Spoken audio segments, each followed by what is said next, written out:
Good morning sa lahat ng Good morning sa lahat ng ating kapatiran na nandito ngayon sa loob ng church at maging yung mga sumasama sa atin sa online. Okay? So again, meron daw tayong children's ministry sa May 27 at ito'y parang mga may games sila, may sports fest. Kaya nakakatuwa po na yung mga bata natin, ha? Ha, Simon, ha? Sky, ha? Si Arrow at saka si JJ at saka si Gray, no? Yung mga bata natin dito. Meron daw kayong sports fest or games sa May 27. At ganun din po, no? Yung atin pong mga interesado sa ating Ezra Institute sa May 16 po ang start nito, pero meron pong magkakaroon po ng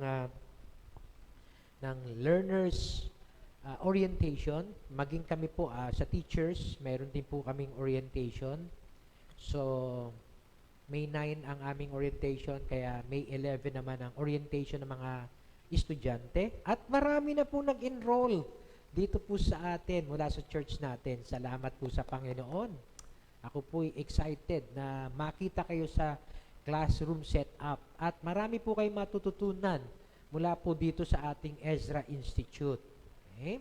So, sana po ay isustain ninyo. Dahil pagdating po sa mga FCC members, libre po ito. Pero pagka non-FCC, may bayad po ito. Okay? At para lang tayo nag-aaral sa isang classroom, okay? Yun nga lang, online. Purely online po ito hanggang sa matapos po tayo. Dahil marami pong nakikater ng mga students pagka naka-online tayo. Okay? Sa mga nag-graduate na po ng ating certificate, pwede po kayong mag-enroll naman sa ating diploma at meron ng specialization yon. Pwede kayong pumili kung Christian leadership, advanced Bible interpretation, Christian counseling, Christian education, or missions ministry. Marami na po nag-enroll na mga kapatiran from different churches. Si Pastor Jello po ay nag-enroll na sa advanced Bible interpretation. Siya po yung ating youth pastor para sa mga nasa online. At nakatapos na po siya ng certificate. Kaya doon na po siya sa diploma course. Okay?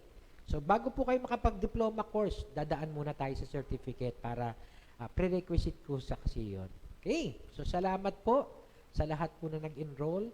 At yung pong ating May 6, meron po tayong tinatawag na Commission 6 at nais po natin invite yung mga college students at mga working professionals para maka-join sa May 6. At ito po ay dadaluhan din po ng mga siguro 15 churches mula po sa FCC. Yung mga provincial churches, puro po nagsabi na mag-o-online na lang sila. Kasi nga, layo naman ang biyahe, no? Tapos one-day event lang. Pero ganun pa man, pwede po tayong magdagdag dahil sa hanggang 200 po ang ating pong pina-reserve dun sa venue tsaka sa food. So far, nung nakaraang Friday ay nasa 120 na po ang nag-signify ng kanilang attendance. Doon po tayo sa Novaliches Christian Community sa may bayan at aircon na po ngayon yun. Dati kasi mainit doon. Dati meron akong preaching doon na talagang tagaktak ako ng pawis at sinabihan ako ng asawa ng pastor. Pastor, meron po ba kayong kailangan? Kasi parang pawis na pawis kayo. Kinakabahan siya, baka ako daw ay atakihin. Sabi ko, okay lang ako. Pero pinrovide nila yung mga tubig sa akin at tinutok ang isang electric fan. But this time, aircon na po sila. At sila po ay, yung isang preacher nila last time, sabi, akala ko po ako ay nasa isang Christian ministry. Bakit po ang daming Muslim? Kasi nakabandana lahat at nakakulub. Yung pala ay nasa 17 ang kanilang aircon. Ang lamig talaga nun. Tayo ay nasa 23, oh. Kaya talagang giniginaw sila. Anyway, gusto ko lang pong ibalita na hindi na po magiging uncomfortable ang NCC. Napakasarap na pong pumunta doon. So, lahat po ng gusto pang magpalista, ha? Nasa 9 na po tayo, ay 10 pala. na dadalo college students at saka working professionals na pag ganun si Jared. Kasi pasok sana siya sa profession, sa working di ba? Kasi nagtatrabaho ka din, di ba? Akala ko nagtatrabaho ka sa bahay ninyo, hindi ka ba naglalaba doon? Naghugas ng plato. Pero yung pong mga working professionals at saka mga college students, welcome po kayo. Yet, yung pong mga may trabaho at saka may aral, okay? Meron pong mga classes. Pwede rin po kayong sumubaybay kung okay lang na hindi makaka-disturb sa inyong schedule, yung pag-attend po sa online, FB Live. Okay? Magpo-post po tayo ng link para sa FB Live natin sa Fellowship of Christian Communities na site. Okay? Yun po ang Facebook account natin. Okay, yun. So much for the announcements. Kasi bihira po tayo magkaroon ng announcement na ganyan dahil ngayong lang May na maraming activities tayo napapasok. Yet, gusto natin batiin din yung mga naka-online nating mga kapatiran, katulad ng mga nasa abroad, si Ate Vicky, si Joy, at saka si Ate Sinta. Salamat po sa pagsama nyo sa amin sa pananambahan at pakikinig ng salita ng Diyos. At yung pong mga nasa pangarap, no? Si Tessie Buanda, si Irene, at si Mean. Okay? Salamat po sa pag-attend ninyo at maging yung ating po mga kapatiran from other places pero nandito po sa Pilipinas katulad ni Ate Alice Lacerna. Welcome po. Okay? Si Tita Ching at si Teresita Panares at saka si Tess Galvez. At maging si Kuya Jerry na may karamdaman ay nasa online po. Malamang kasama din niya si Ate Lu doon. At maging ang Guevara family. Yan, nakasubaybay po si Jello pero I do believe the whole family is listening with us. Praising our God with us. Okay? So salamat po at sa lahat po ng mga nandito, welcome. At maging ang pamilya ni Rowald, welcome po. Ayan. Okay? So salamat po sa Panginoon at minsan pa tayo nagkita-kita. At ngayon po, magpapatuloy tayo ng ating pag-aaral ng kanyang mga salita. Okay? So, ang atin pong gawain ay dalawang bahagi, worship and word. Kanina po, tayo ay sumamba sa pamagitan ng pag-aawitan, pagsayaw, at maging sa pagkakaloob. At this time naman, mag-focus din tayo ng ating mga isipan, ha? Kasi ngayon, papakinggan naman natin ang salita ng Diyos. Yan. The Word. Okay? At yung pong Word ay napakahalaga kasi doon po natin malalaman kung ano ang nais ng Diyos na gawin natin. Okay? Yung kanyang mga salita na iniwan po niya sa Biblia ay magsisilbing gabay sa atin kung ano ang dapat nating gagawin sa mundong ito. Okay? Bago siya bumalik. Diba? Madalas po nating marinig, Christ has died, Christ has risen, Christ will come again. And at His coming, judgment na po yun. Yung first coming niya, He offered salvation. Sa second coming niya, judgment po yun. Paghihiwalay ng tupa at ng kambing. Okay? Ng damo sa mga trigo. Ng mabuti at ng masama, ng may pananampalataya at wala. Kaya nga po kailangan paghandaan po natin yung pagdating niyang muli. At paano natin gagawin yon? Sa pamagitan po ng pag-aaral kung ano ang kanyang kalooban at yun ang gawin natin habang inaantay natin ang kanyang muling pagbalik. Yan po ang dahilan kung bakit po tayo nagtitipon tuwing Sunday para maunawaan po natin ito na meron pong judgment na mangyayari later. Kaya wala pong sisihan. Yan. Pagdating po sa muling pagbabalik ng Panginoon, nandun na ang kanyang paghuhukom. Ngayon po, sabi po ng Hebreo, today is the day of salvation. Kaya ngayon natin dapat malaman kung paano tayo makakasumpong ng kaligtasan, kaya para sa kanyang muling pagbabalik, nakahanda tayo. Okay? So, hindi na po magkakaroon ng salvation during that time. Ultimate salvation for those who believe, pero judgment for those who do not believe. Okay? So, yun po ang pinakadahilan kung bakit po tayo nandito. At nung nakaraang linggo po, natutunan po natin, ano? Yung pag-reveal ni Jesus, who really He is, no? Na siya ay, He comes from the Father and goes back to the Father. Meaning, He acknowledges Himself as the one Israel has been waiting for, the Messiah, the Savior, the Anointed One. Kaya lang, may setback ang Israel, katulad ng napag-aralan natin dati.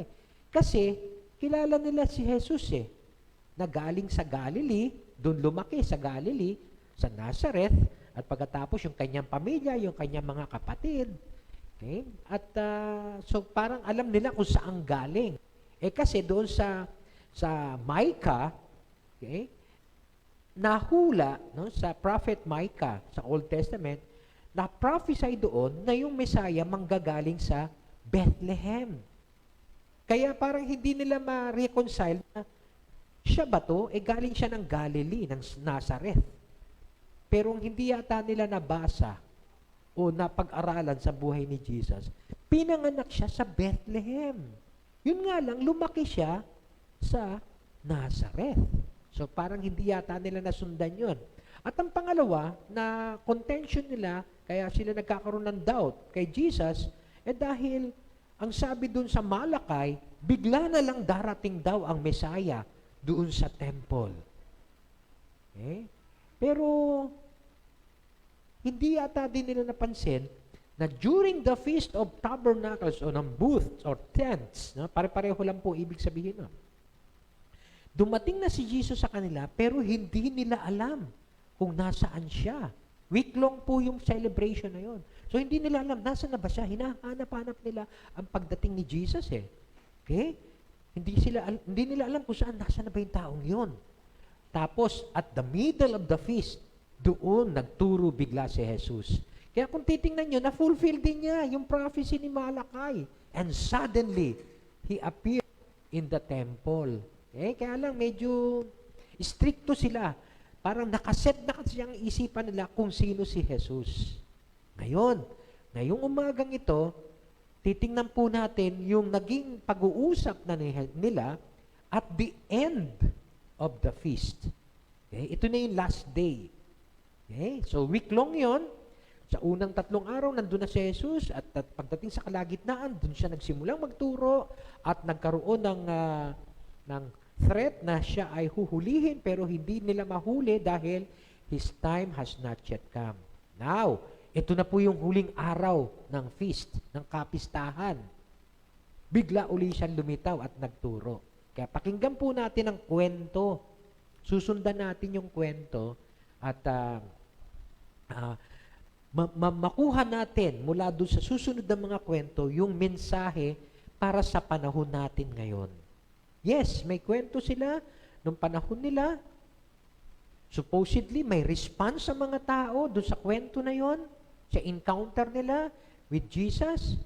Sa panahon din po natin ngayon, papakinggan natin yung kwento at titingnan po natin yung significance nito sa buhay natin ngayon. Yung relevance nito sa buhay natin ngayon. At maging angkop din ang response natin sa kwento. Kaya nga, hihilingan ko lahat na tumayo at babasahin po natin ang ating mga passages mula sa John chapter 7 from verse 37 to verse 52. Medyo mahaba-haba, pero pagtiyagaan lang po natin pakinggan. John 7, verse 37 to 52. On the last and greatest day of the feast, Jesus stood and said in a loud voice, "If anyone is thirsty, let him come to me and drink. Whoever believes in me, as the scripture has said, streams of living water will flow from within him." By this, he meant the Spirit, whom those who believe in him were later to receive. Up to that time, the Spirit had not been given, since Jesus had not yet been glorified.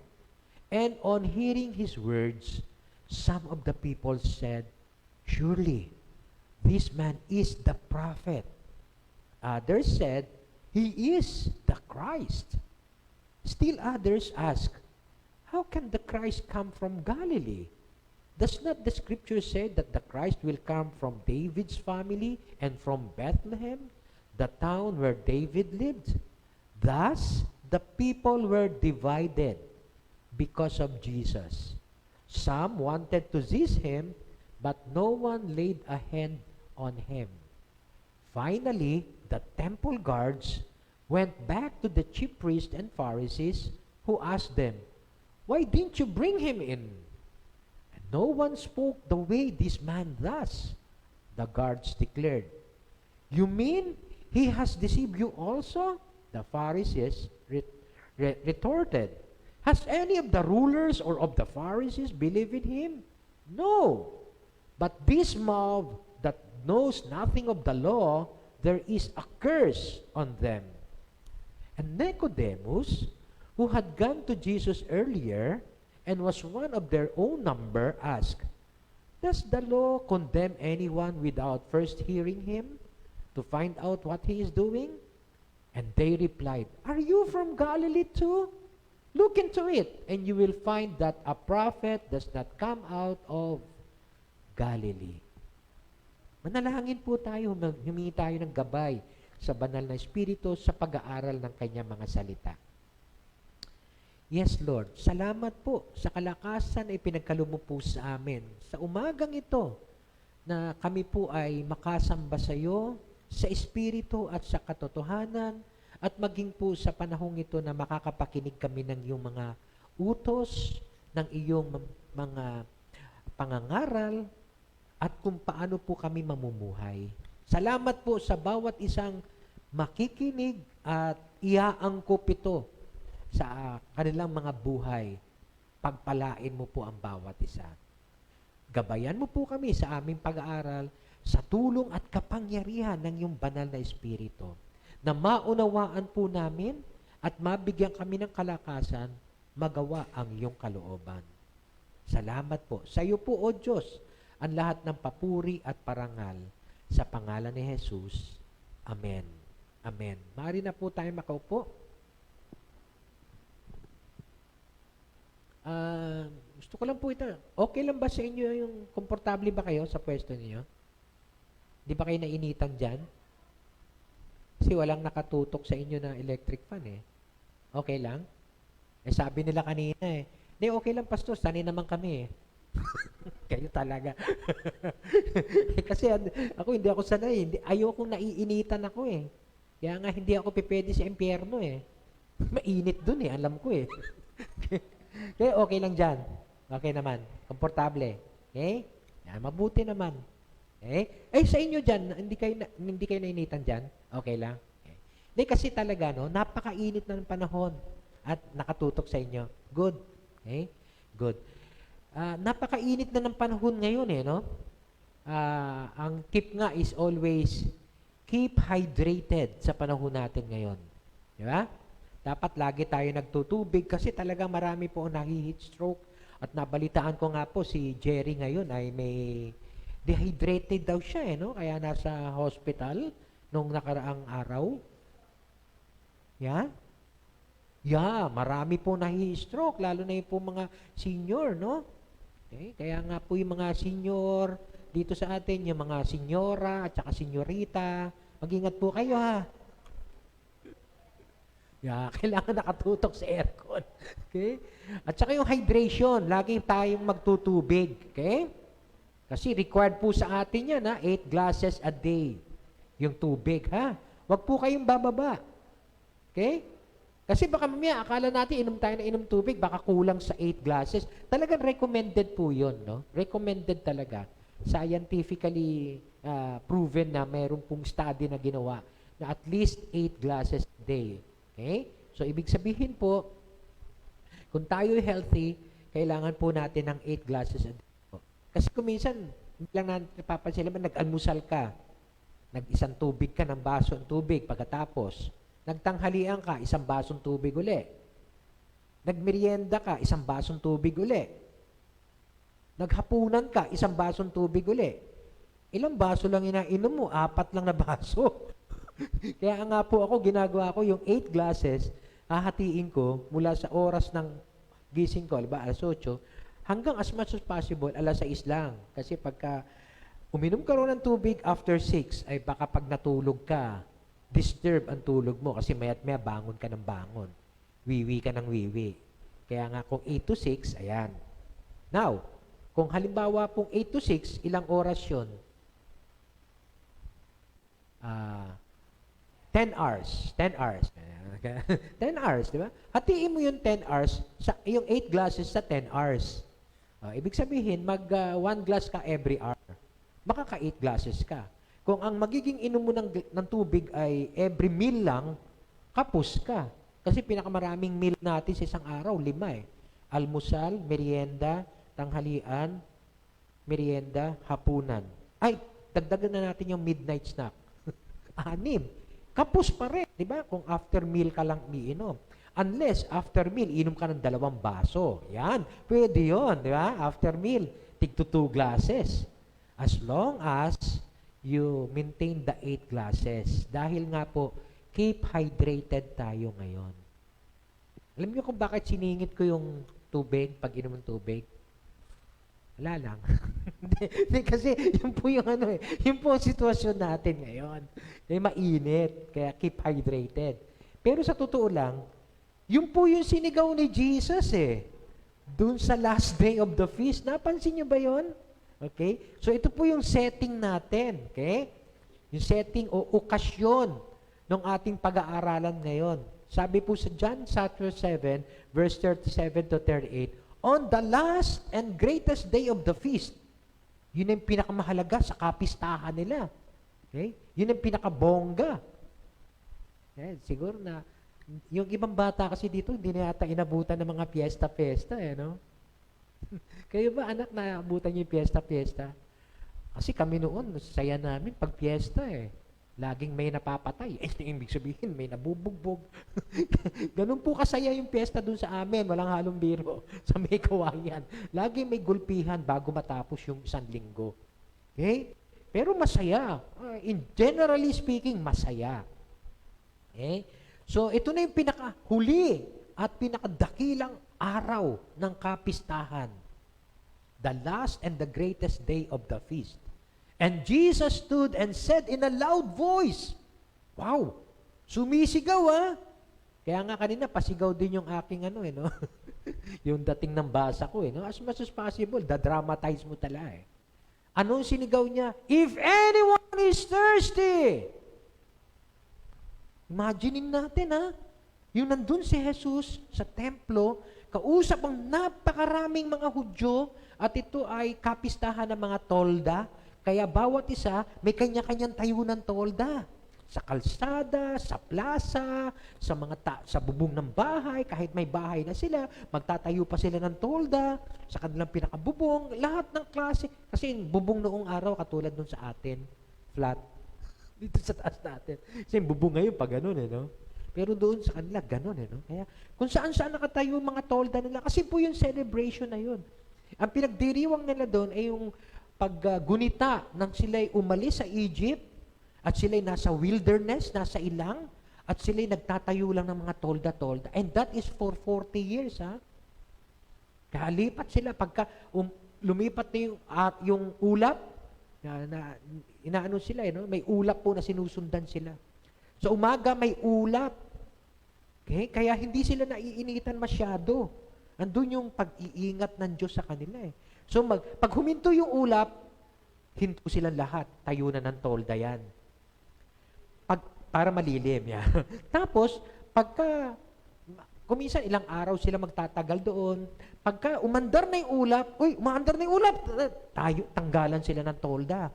Tapos sasabayan nila ng lakad. Kung saan huminto yung ulap, ganun ulit sila.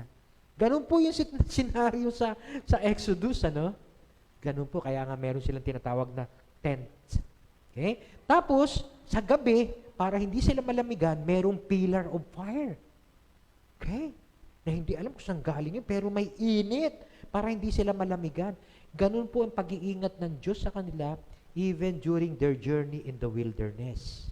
Hanggang sa makapasok sila ng promised land. Now, kaya sineselebrate nila to, part of their commemoration or remembering of God's faithfulness in them during their journey to the wilderness. Okay? Tolda. Kaya meron silang tinatawag na feast. Kapistahan ng mga tolda o feast of the tabernacles or tents or booths. Now, at the end of this feast, na lahat sila nakatolda, biglang sumigaw na si Jesus. At nandun sa templo, if anyone is thirsty, let him come to me and drink. And whoever believes in me, as the scripture has said, streams of living water will flow from within him. Okay? So, ano connect? Minsan, okay, may kapistahan. Ang kapistahan ay patungkol sa tolda. Ano connect nun? Bakit kailangan sigaw niya na, if anyone is thirsty, yan. Siguro kung katulad ng panahon natin ngayon na mainit, pwede natin isigaw yun. Napakainit po ng panahon. Kanina, sinisigaw ko, keep hydrated. Si Jesus, ang sigaw niya, if anyone is thirsty, let him come to me and drink. So, kasama po kasi doon, sa journey nila sa wilderness, sa ilang, nagkaroon ng pagkakataon na sila ay magutom. At binigyan sila ni Yahweh ng mana. Okay? Alam yung bread from heaven. Natatandaan yun? Ito yung napag-aralan natin long time ago sa John chapter 6.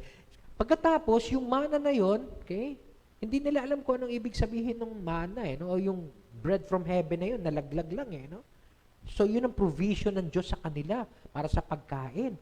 So, ang ginagawa nila is, nung napulot nila sa lupa, kung sila mga Pinoy, ang sasabihin nila, ano to? Ayun. Ang ibig sabihin, sa kanilang salita, mana. Kaya naging mana po ang tawag doon. Hindi nila alam kung ano tawag Kaya, kumbaga sa atin, hindi natin alam tawag sa isang bagay, sasabihin na, ano to? Okay? So, yun ang naging pangalan ng bread from heaven. Ano to? Mana po, mana. Sa kanilang lingwahe. At binigyan din sila ng Diyos ng mga pugo o quail. Okay? Na mababa lang ang lipad, kaya kinukuha nila at pagkatapos luto nila. Nagkaroon sila ng pagkain ngayon. Provided ng Lord. Kasi syempre, 40 years Then, syempre, kailangan din nila ng tubig. Ayun. Kaya during their wilderness journey, nangailangan din sila ng tubig. Okay? So, hindi lang yung bread from heaven ang kanilang tinanggap mula sa Diyos, meron din silang tubig na kakailanganin sa kanilang paglalakbay. Kaya ngayon, okay, kasama sa kanilang celebration yon. Kasama sa kanilang commemoration yung tubig, yung significance ng tubig sa kanilang wilderness journey. Kaya nga at the end and the last and greatest day of the feast, meron silang ritual na ginagawa. Yung high priest, okay, sa kanila during that time, kasama yung mga musicians at saka mga worshipers, pupunta sila dun sa pool of Siloam na tinatawag. Kukuha sila ng tubig doon. Yun ang pinaka-source of water sa entire city of Jerusalem. Kukuha sila ng tubig, tapos yung high priest, okay, dala-dala yung golden pitcher na may lamang tubig, tapos, yan, ibigay niya isa, dadalhin sa templo, at itong tubig na to ay may representation. Yung tubig na kanilang tinanggap mula doon sa wilderness journey nila. So magkakaroon ng temple water pouring ritual. Napakahalaga po sa kanila yon. May significance po sa kanila habang ginagawa ng high priest nila yon. Inaalala nila. Kasi during this time, yung generation na yun, hindi naman nila inabutan Hindi nila na-experience Pero lagi pong kinikwento ng mga magulang sa kanito. Every time na sila magse-celebrate nito, mga anak. Ayan. Okay? Noong panahon na yung mga ninuno daw natin, so kinikwento nila ang naging karanasan nila sa wilderness from the first generation going down to the next generation. Kaya nga, inaalala nila yung significance nung wilderness journey nila. Tent building, at pagkatapos yung water, at syempre yung bread from heaven, kasama lahat sa ritual yon. So yung parang water na yon ay kanilang ino-offer, okay? At may kasama syempre wine na sabay nilang ipupur sa silver bowl daw, and they will pour this out to the Lord, before the Lord. Okay? Parang kasama na, Panginoon, ginugunita po namin ang pagliligtas mo sa amin mula sa Ehipto, ang pag-alalay mo at pagsubaybay mo sa amin nung kami naglalakad sa ilang. So, bagamat wala sila doon, kasi ibang generation na to, no? Pero ginugunitahan nila yung one generation to another, yung unang naranasan nilang pagliligtas ng Diyos. Yung pong isang magandang tradisyon, no? I-pass on natin. Di ba? Yung faith sa susunod na generation. I-pass on natin, kaya nga, kasamang itinuturo dapat natin sa mga anak natin yon. Anak, alam mo, noong araw, ang buhay ko pariwara. Pero dahil sa Diyos, nabago ang buhay ni Daddy, ni Mami, at gusto ko namin na ipaalala sa inyo na napakabuti ng Diyos. Anak, nung araw, hirap na hirap. Anak, so ikikwento natin yung ating sa next generation, yung ating buhay. Anak, ipasa mo yung generation, ay yung faith na yan, ha, sa aking mga apo. Ayun, sunod-sunod na yan. Kaya nga, ang Christian faith, hindi mamamatay kung ginugunita din natin yung celebration of God's goodness in our lives. From one generation to another, ipasa natin yan. Pababa. Para manatili ang pananampalataya. Ganun po ang Israel eh. Ganun nila ginugunita ang kabutihan ng Diyos mula sa kanyang pagliligtas mula sa Egypt. Kaya ito na ngayon, meron pong water pouring ritual na ginagawa doon sa Jerusalem, sa kalagitnaan ng napakaraming tao. And at that time, ayun, doon sumigaw si Jesus. If anyone is thirsty, so imagine niyo, no? Merong water pouring ritual. Pagkatapos, biglang sumigaw si Jesus.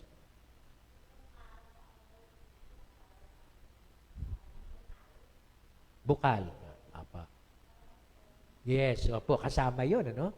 So, doon na ngayon sinabi niyan ng ating Panginoon.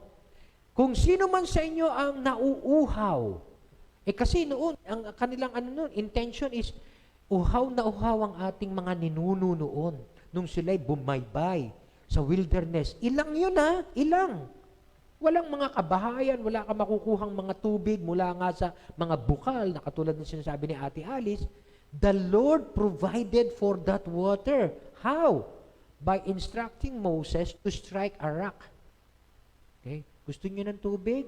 Sabi ni Lord sa kanya, strike the rock. Tapos lumabas yung tubig. So it's a miracle. It's a miraculous act of God. Hindi ito dahil may mga nakikita silang mga bukal o balon. Wala, wilderness yun eh. Ilang yun eh. So it's a miraculous act of God na magkaroon sila ng tubig. Kaya para sa kanila, part ng pagliligtas ng Diyos sa kanila yung tubig na yon. Kaya lahat naman sila kukuha. Nung second time, sinabi ni Yahweh kay Moses, kasi nagrereklamo uli yung mga tao ng tubig, sinabihan ni Yahweh si Moses na speak to the rock. The second time, ang sabi niya ay speak to the rock. Siguro dahil sanay si Moses doon sa una niyang ginawa, he struck the rock. Ang ginawa niya, in-strike pa rin niya. Ang titigas ng ulo niyo, gusto niyo ng tubig, eto tubig. Pero nagalit sa kanya ang Diyos. Sabi niya, ang instruction ko siya, sabihan mo lang eh. Bakit mo in-strike? Hindi mo ako nirespeto, yun ang sabi ni Yahweh. Kaya sa harapan ng mga hindi mo pinakita yung aking kaluwalhatian. Kasi inulit mo lang yung dati mong ginawa. Hindi, this time, I'm saying to you, just simply speak to the rock. So again, makikinig tayo sa instruction ni Lord. Dahil baka mamaya, sumablay tayo, magkamali tayo, dahil nasanay na tayo doon sa dati nating gawa. Okay? Pero may bagong instruction pala si Lord. Kaya ganun po nangyari, kaya kasama po sa commemoration nila, yung pong striking the rock, yun yung first. Kasi yun na nasa wilderness sila. Yung first is striking the rock, at pagkatapos, lalabas yung tubig. Kaya po sa kanila, napaka-familiar sa mga Hudyo kasi pinapasa itong kwentong ito sa next generation, familiar sila kung ano nangyari sa wilderness journey ng kanilang mga ninuno. Okay? Kaya mayroong rock, ini-strike ni Moses yung rock, and comes out yung water. Okay? So yung water po ay napaka-significant, napakahalaga, makahulugan sa mga Israelita noon. At kung titingnan po natin, meron pong binanggit si Jesus dyan, as the scripture has said. Actually, di ba? Whoever believes in me, as the scripture has said, streams of living water will flow from within him. Yung pong scripture has said, according to Bible scholars, wala pong direct scriptures. Pero, marami pong sinulat ang mga propeta noong araw patungkol sa water na to. Mababasa po natin sa Isaiah 55 verse 1, "Come, everyone who thirsts, come to the waters." Isaiah 12 verse 3, "Behold, God is my salvation, I will trust and will not be afraid, for the Lord is my strength, my song, and He has become my salvation. With joy you will draw water from the wells of salvation." Joel chapter 3, verse 18, "And in that day the mountain shall drip sweet wine, and the hills shall flow with milk, and all the stream beds of Judah shall flow with water. A fountain shall come forth from the house of the Lord." And Zechariah chapter 13, verse 1, okay, "On that day there shall be a fountain opened for the house of David and the inhabitants of Jerusalem to cleanse from sin and uncleanness." Kaya from the Old Testament, makikita po natin yung imagery. Tawag po natin doon, imagery. Isinilalarawan ang tubig as part ng kanilang cleansing from sin and uncleanness. Part ng kanilang salvation. Okay? So it's not only cleansing na physical, kundi it's salvation. "A fountain shall come forth from the house of the Lord," okay, and that shall flow water with joy. You will draw water from the wells of salvation. So ito po ay simbolo, imagery, referring that one day, okay, that living water will appear and cleanse us from all these sins. Okay? Kaya nga kung babalikan natin yung sinabi sa John 7 verse 38 kanina, na whoever believes in me, as the scriptures has said, wala nga pong direct na scripture, pero it's a summary of what the scripture in the Old Testament has said. Rivers of living water, okay, will flow out of Jesus' heart. Okay? Literally. Kaya nga po, kung babasahin po natin ito, whoever believes in me, okay, will come to me and drink, and whoever believes in me, streams of water, living water, will flow from within him. So, saan ba manggagaling yung living water? Doon sa tao o kay Jesus? Whoever believes in me. Sabi dyan, di ba? Living water will flow from within him. Parang sino yung him? Si Jesus o si yung tao na tatanggap? Okay? Kung minsan, nagiging pagtatalo pa yan sa theology. Pero kung babasahin po natin, naniniwala ako na pwede namang i-reconcile. Okay? Na yung living water will come from Jesus, will be given by Jesus, and whoever believes and accepts that living water, okay, tanggapin at panampalatayanan, that living water will also be a fountain from within the person who believes. Kaya nga po, the person shall also become a channel of blessing to others. Okay? Parehong-pareho ito nung binanggit sa John chapter 4, verses 13 to 14. Everyone who drinks of this water, nung kausap ni Jesus yung Samaritan woman at the well, okay, will be thirsty again, sabi niya, yung sa babae. But whoever drinks of the water that I will give him will never be thirsty again. The water that I will give him will become in him a spring of water welling up to eternal life. So yung pong water dito does not refer to the physical water na pinag-aaralan, pinag-uusapan natin kanina. Keep hydrated. Hindi po ito physical water, but a water welling up to eternal life. Spiritual po ito. Spiritual drink. At katulad na nabanggit ko, reconciling item itong John chapter 4. Bakit? Whoever drinks of water that I will give him will never be thirsty again. So, Jesus will give that living water. Okay? And the water that I will give him will become in him a spring of water naman, welling to eternal life. Kaya pareho yun, ano? Hindi po dapat pagtalunan na saan galing yung living water, kay Jesus o doon sa believer. Source of the living water is Jesus, and okay, that living water will also be demonstrated or manifested in the life of the believer.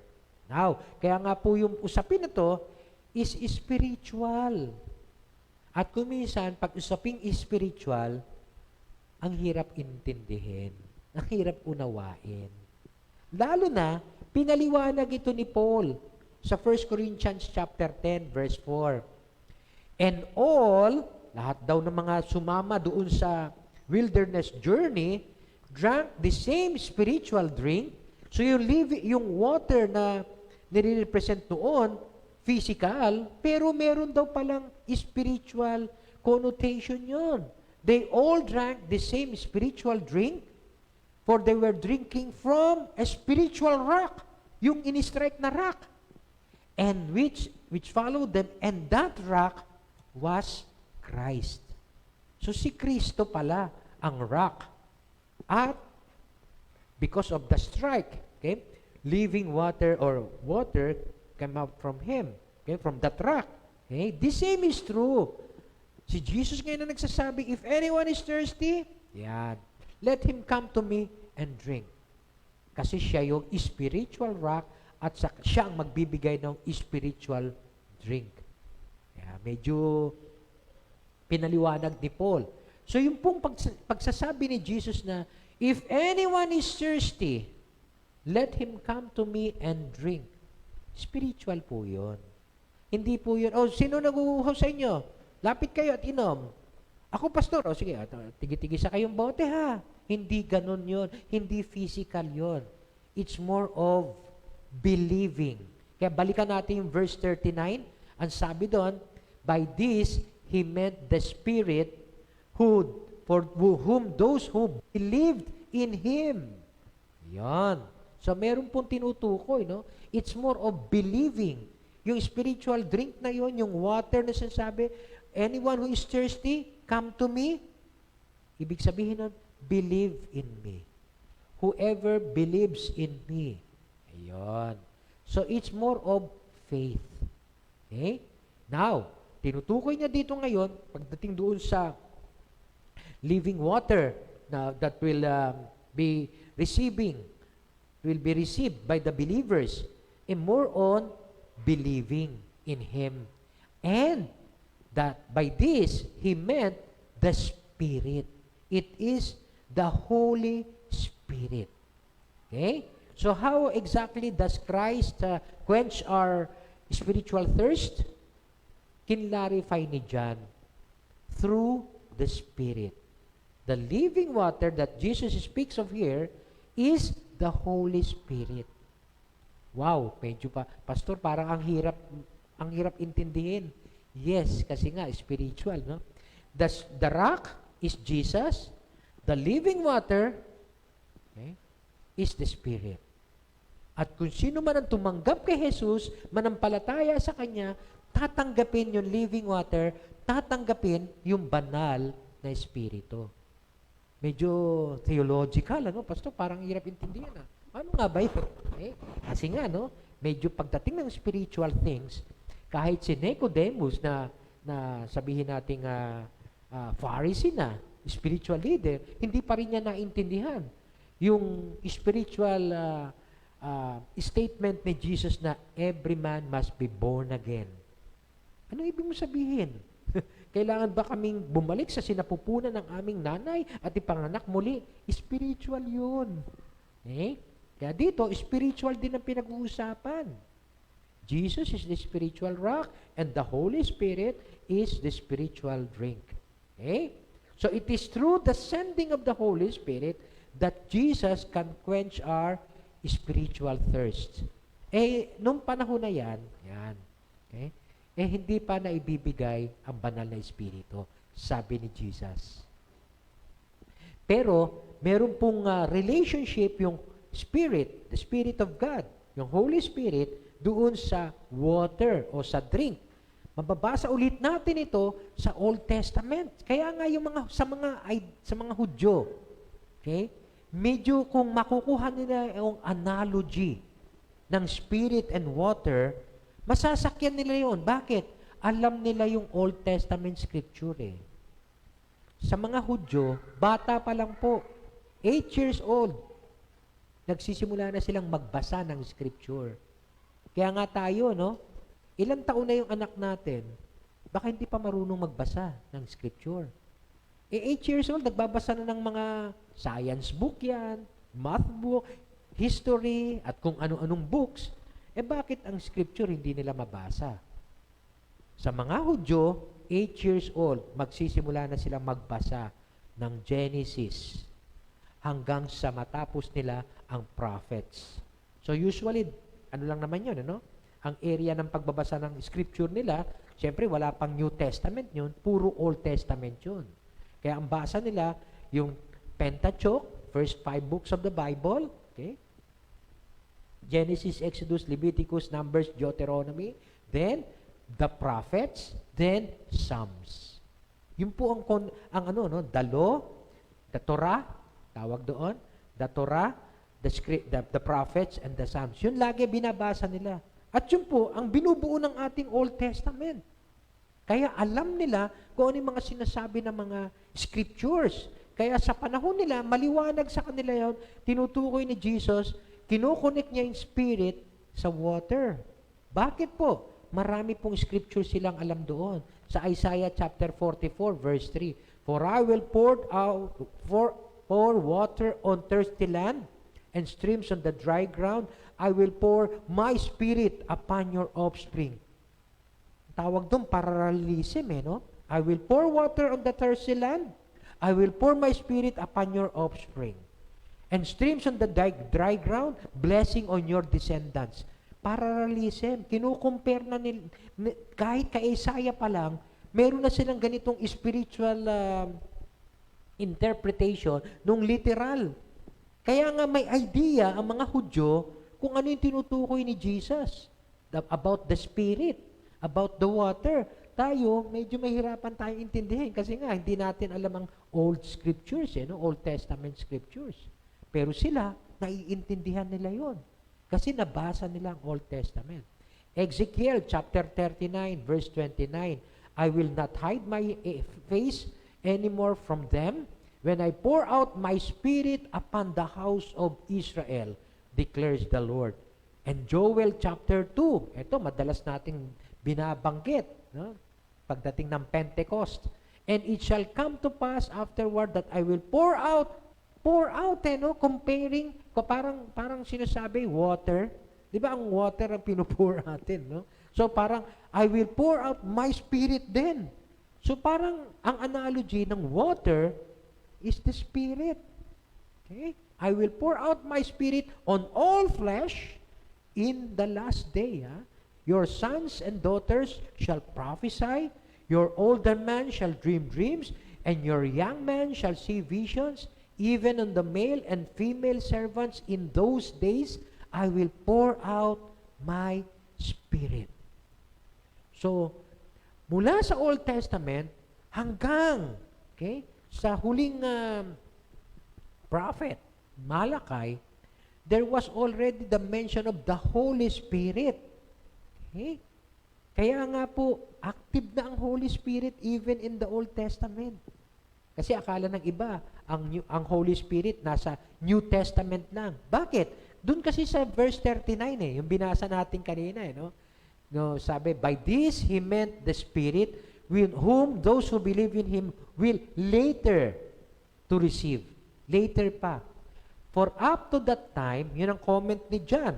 Okay? Nung sumigaw si Jesus na, come to me, kayong mga nauuhaw, lumapit kayo, come and drink. Tapos, nagkaroon ng commentary si John. By this, he meant the Spirit. Okay? Up to that time daw kasi, the Spirit had not been given. Since Jesus had not yet been glorified. Okay? So, ang banal na Espiritu ay active na even in the Old Testament hanggang sa New Testament, pero yung power, yun yung sinasabi dito, the power of the Holy Spirit has not yet been manifested until Jesus is glorified. Kaya nga, after the Jesus resurrection and ascension, comes the Holy Spirit with fullness of power. Okay? Kaya yung parang pouring out. At ito ay babanggitin natin later pagka napunta ulit tayo sa John chapter 14. Sabi po ni Jesus sa John chapter 14, makinig tayo if you love me, sabi ni Jesus sa kanyang mga disciples, if you love me, kung mahal nyo talaga ako, you will keep my commandments. Ayun yun ang manifestation kung talaga mahal natin ang ating Diyos. Susundin natin ang kanyang mga utos. Parang sa mga magulang, anak, paano mo masasabing mahal mo ako? Okay?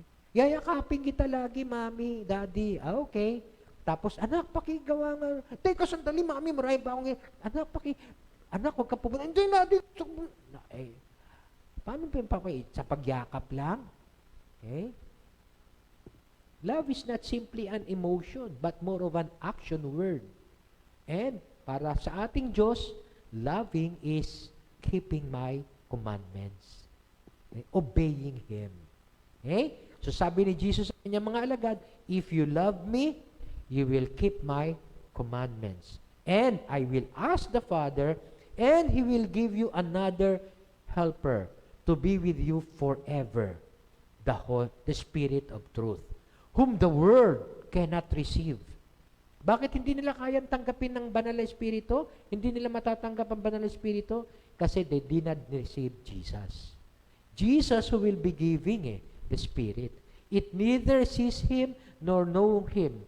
But you know Him, for He dwells in you and will be in you. Tingnan niyo yung term lagi ni Jesus, laging will, future. Kasi hindi pa siya glorified dito. Kaya nga sa chapter 16, verse 7, sinasabi niya, I tell you the truth, it is to your advantage that I go away, for if I do not go away, the Helper will not come to you. But if I go, I will send Him to you. So again, kaya binanggit yung commentary ni John na at that time, hindi pa nabibigay ang banal na Espiritu. Ang kailangan, ma-establish muna yung sinabi ni Jesus, whoever believes in me. Magkaroon muna ng faith. Pagka nagkaroon na ng faith kay Jesus ang mga tao, then the Holy Spirit will be with them. The Holy Spirit will now indwell with them. Kaya makikita natin na may comparison si Jesus dun sa living water and the Holy Spirit at siya being the spiritual rock, the one from whom the Spirit comes, at ito ay mabibigay lang, tatanggapin lang ng sino mang sumasampalataya. And you know what? It is the Holy Spirit that empowers the believer to do God's commands. Kaya nga, sa mga ibang denominasyon, yung nagsasabi na, hindi ko kayang gawin yung baka wala sa iyo espiritu. At kaya wala sa iyo espiritu kasi wala ka pang pananampalataya. Okay? So dun po nagsisimula sa lahat sa pananampalataya. When you have faith in our God, in Jesus, particularly in Jesus, He will give us the Spirit. The Holy Spirit will now empower us. It will be that katulad ng water. Keep hydrated ka. Keep energized ka. Kahit mainit ang sitwasyon mo sa buhay, energized at hydrated ka because you have the Spirit. Pagka spiritual things na pag-uusapan.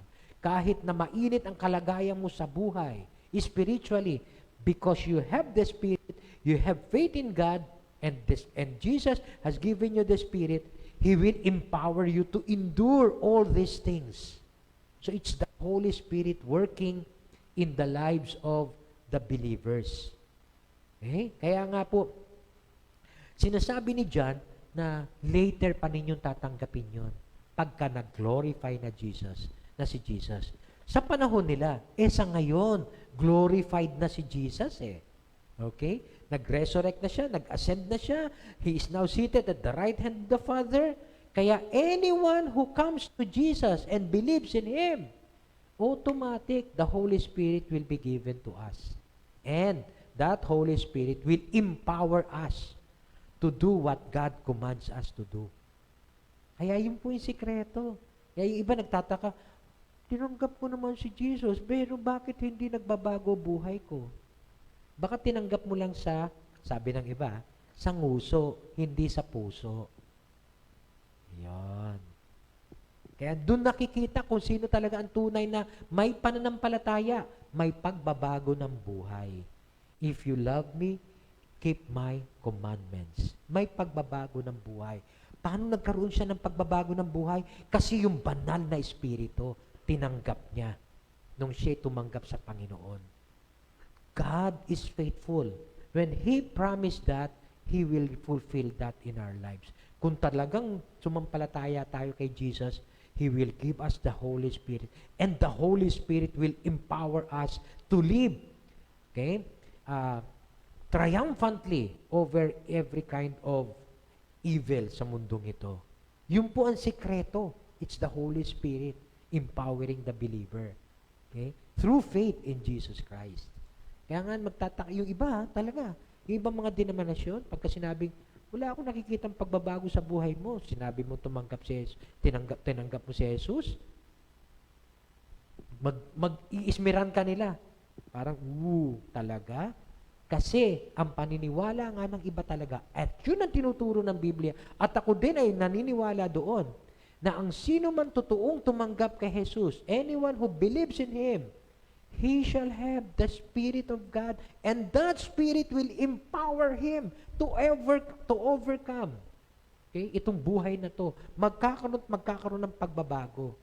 Kung walang pagbabago, ayan, medyo sa iba, kini-question nila yung pagtanggap mo. Totoo ba?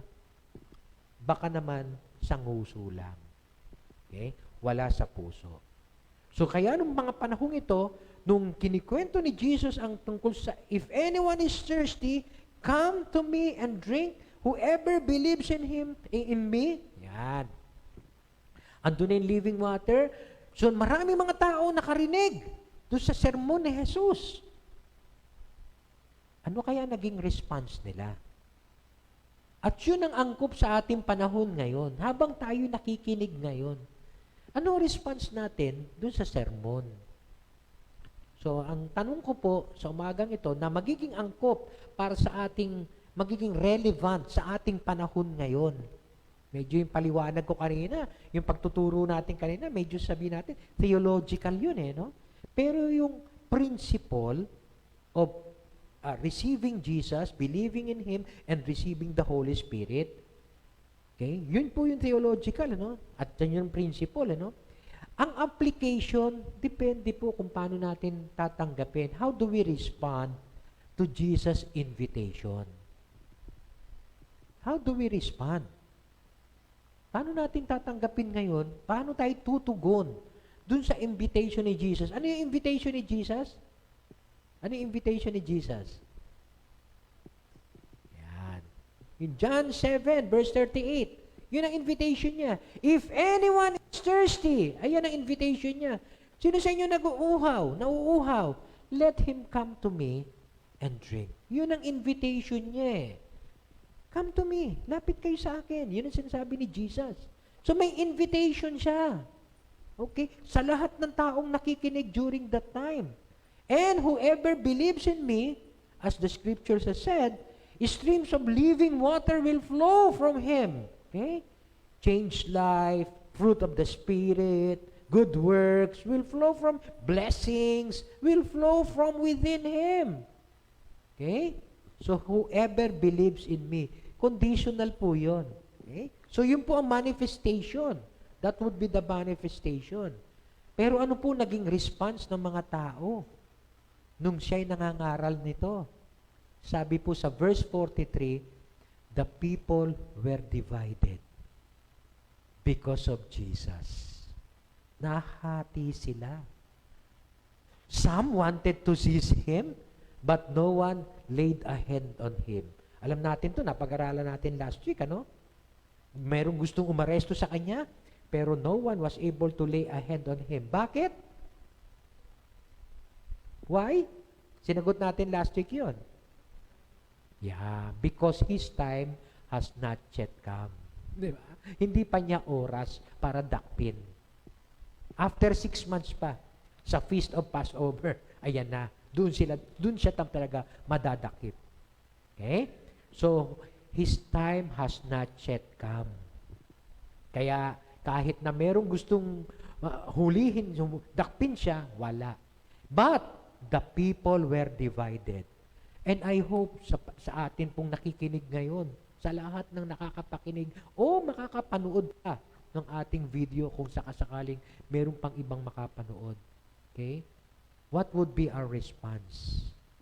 Yun po ang challenge sa atin ngayong umaga. Okay? Kasi tingnan po natin, there are different kinds of responses doon sa passage na binasa natin.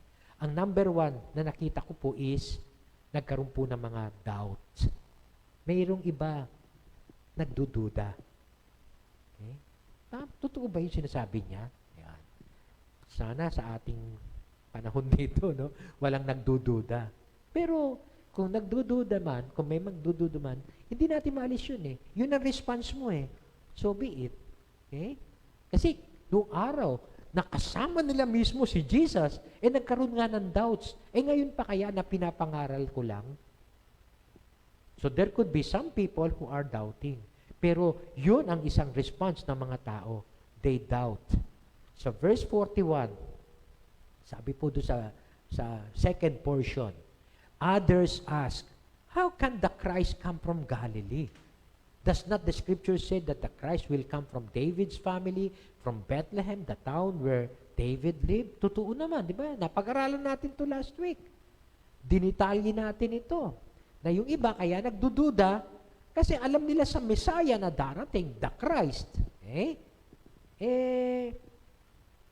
Galing sa lahi ni David.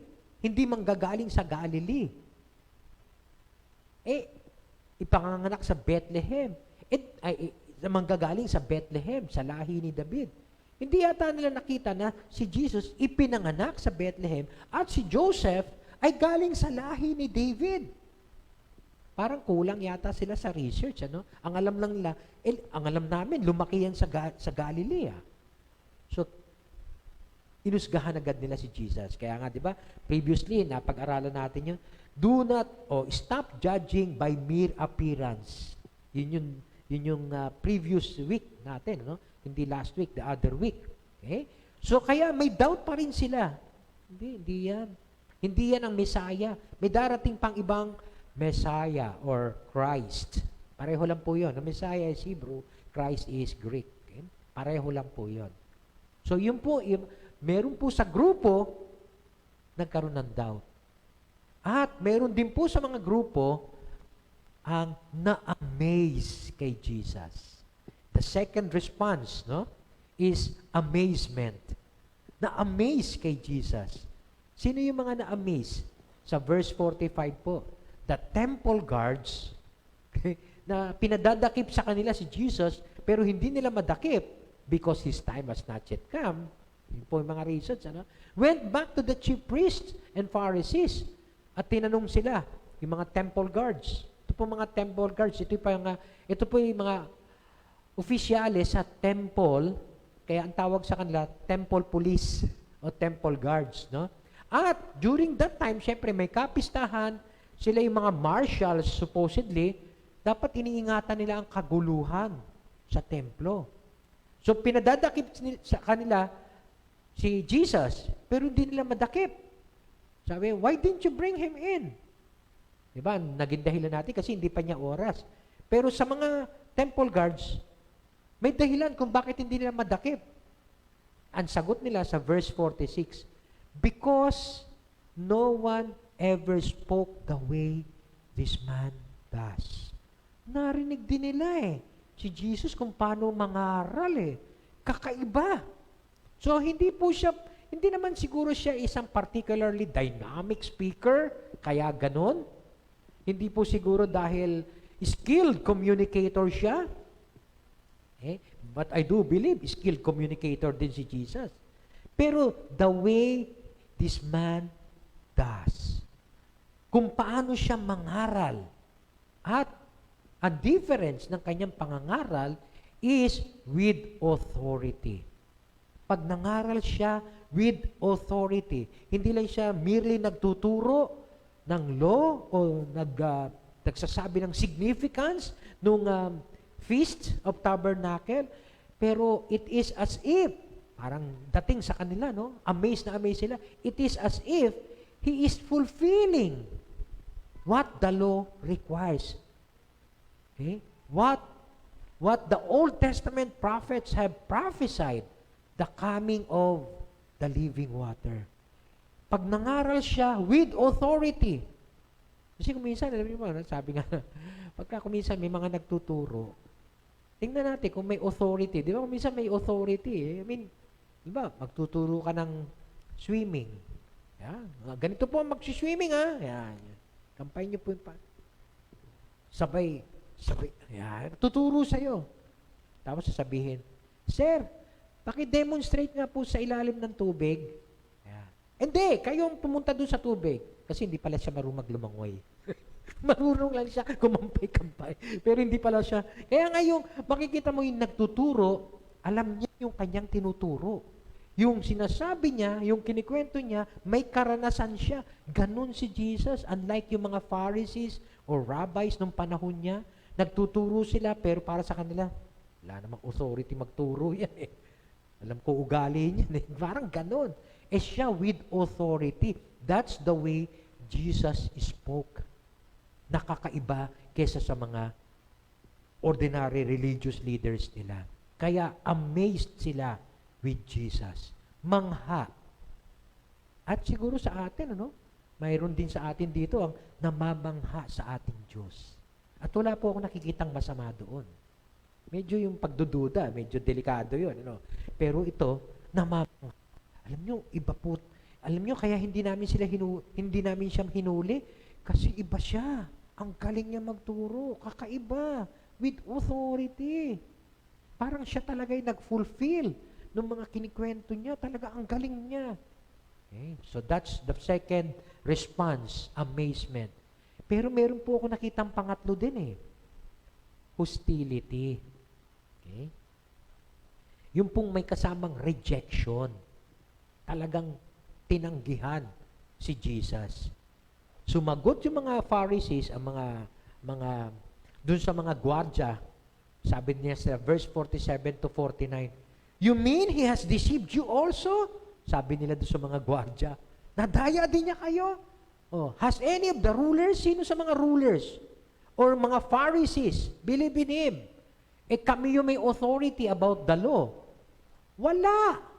No. Pero itong mga taong ito, who knows nothing about the law, ayan, may curse sa kanila. Kaya tuloy sila naniniwala sa Kanya. Wow. Hostility, no? Grabe. Rejection talaga.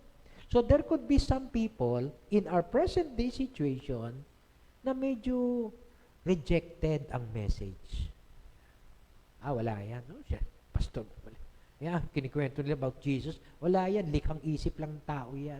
Sinulat lang ng tao yan. Okay? So, babalik na naman tayo sa ating pag-aaral. Okay? Patungkol sa Bible. Okay? Babalik na naman tayo doon sa written word and living word. Okay?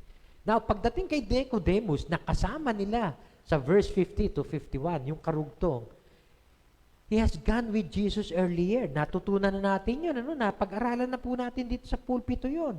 Nung kinausap ni Nicodemus si Jesus. Okay? And who was one of their own number. Kasama nila, ha? Sabi niya, medyo considerate siya eh. Hindi ba dapat wala muna tayong i-condemn without first hearing Him to find out what He is doing? So para sa kanya, dapat maging fair tayo. Pakinggan muna natin siya bago natin siya arestuhin. Di ba? Parang fair, no? Unti-unti parang may kilos na ng banal na espiritu kay kay Nicodemus kasi si Jesus tinuturo din niya kay Nicodemus yung pagiging born again at pagkatapos pinaliwanag niya yung pagiging born again ay parang katulad ng hangin yan na hindi mo alam kung saan nagpunta, saan galing. At katulad din daw ng espiritu yan. Yun, pinaliwanag din niya yung espiritu doon. So makikita natin, si Jesus, lagi niyang isinasama na sa kanyang teaching ang Holy Spirit. Okay? So, siguro itong si Nicodemus ay unti-unti nang nagkakaroon ng pagkilos ng banal na espiritu, kaya naging considerate na siya kay Jesus. Pero ano pa rin ang naging response? Okay? Sa verse 52, they replied, "Are you also from Galilee?" Alam niyo, parang insulto yun. Okay? Look, you will not find that a prophet does not come out of Galilee. Actually, yung mga nabasa kong mga commentaries, sablay, kung tutuusin. Itong comment nila to.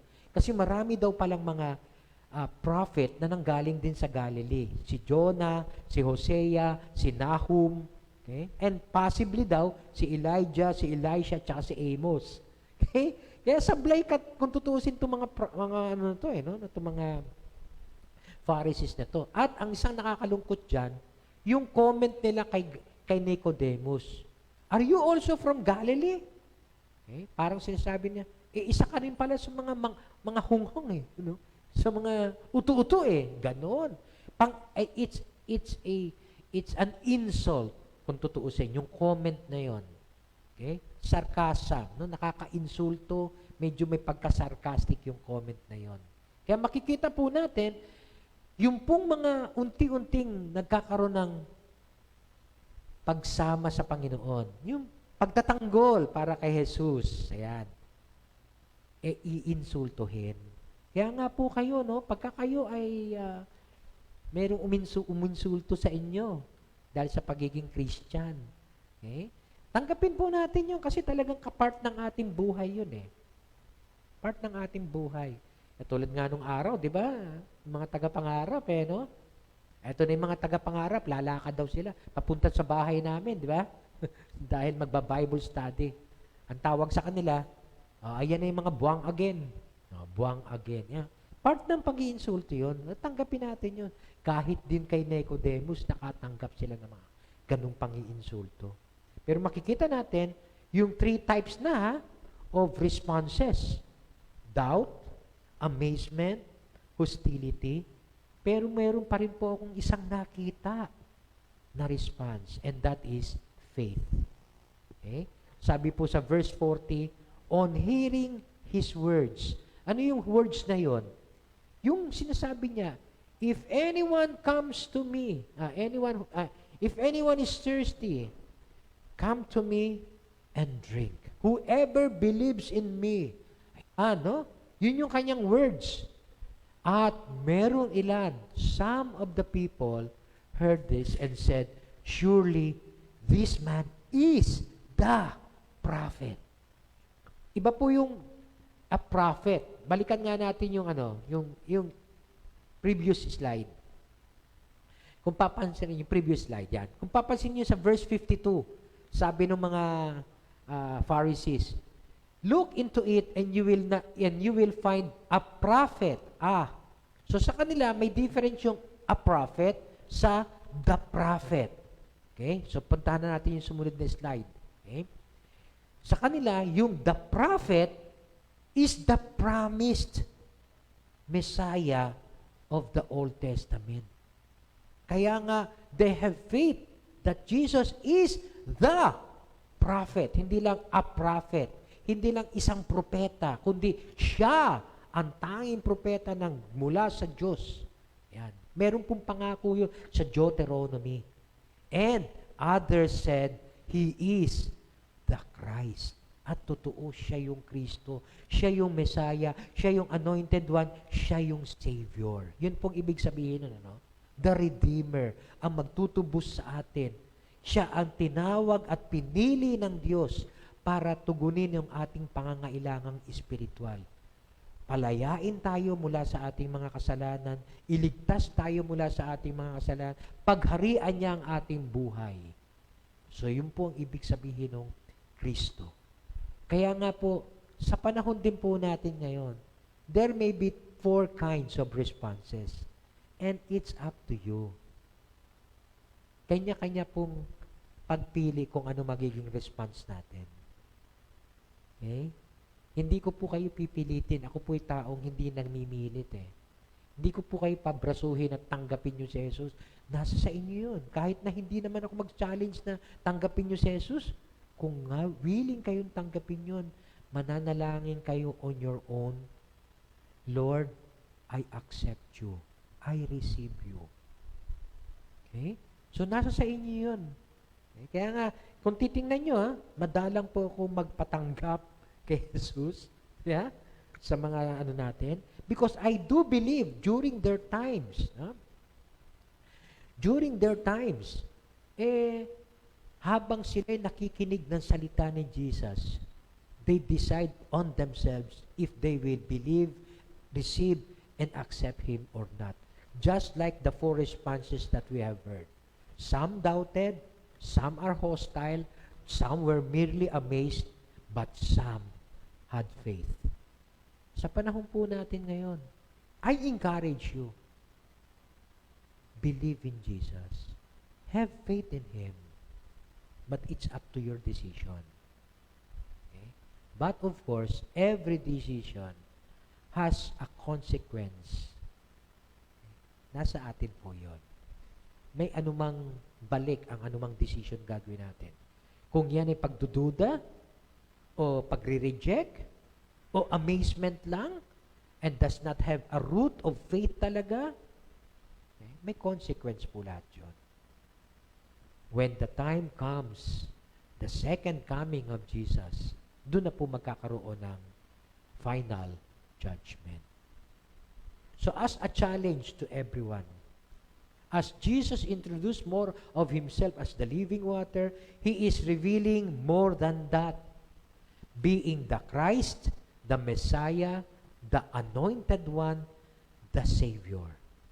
The last time we had, 2 weeks ago, we have established, or last week yata, we have established that Jesus is God. Today, Jesus is establishing that He is indeed the Messiah, the Savior. Let us come before Him and keep on believing who He is until He returns. Faith is not a one-time act. Hindi yung sa araw na to, tinanggap mo si Jesus at sasabihin mo sa sarili mo, ligtas na ako. Hindi. There must be a continuity of that faith manifested and demonstrated through a transformed lives. May pagbabago ng buhay. Kaya nga nakakalungkot, marami po ang nadaya. Natanggapin mo si Jesus, ikay ligtas na. So tinanggap nila si Jesus. Then after that, balik na sila sa sa buhay na pariwara. At pag sinabi, tinanggap ko naman si Jesus, bakit ako nandito sa impyerno? Ang pagtanggap po ay continual na pagtanggap sa Kanya bilang tagapagligtas. Part yun ng ating sanctification. So justification is followed by sanctification, the continual process of disciple-making and transforming lives. So let us come before Jesus and keep on believing who He is until He returns. Sa muling pagbabalik ng ating Panginoon, nawa datnan niya tayong lahat na sumasampalataya sa Kanya at tinutupad ang kalooban niya sa ating buhay. Manalangin po tayo. Bless you, Lord. Bless your holy name. Tumayo po tayong lahat. Salamat po, O Diyos, sa panibagong pagtuturo mo at pagtutuwid na naipahayag sa pamagitan ng pangangaral ng iyong salita. Tulungan mo po, Panginoon, ang bawat isang nakapakinig that they may decide to receive you and believe you in your name. Accept your invitation of salvation. At magpatuloy po sila sa buhay na magpapakita na may pananampalataya nga po sila sa iyo. Isang buhay na binago mo. Isang buhay na punong-puno ng tagumpay kasi napaglalabanan namin ang mga pagsubok sa buhay na to, maging ang mga kasalanan. Salamat po, O Diyos, sa pagkilos ng iyong banal na Espiritu na habang kami po ay nag-aaral, naniniwala po ako, kumikilos sa aming mga buhay. Thank you, Lord, for your word. Thank you, Lord, for your grace, your love, and your salvation. Salamat po.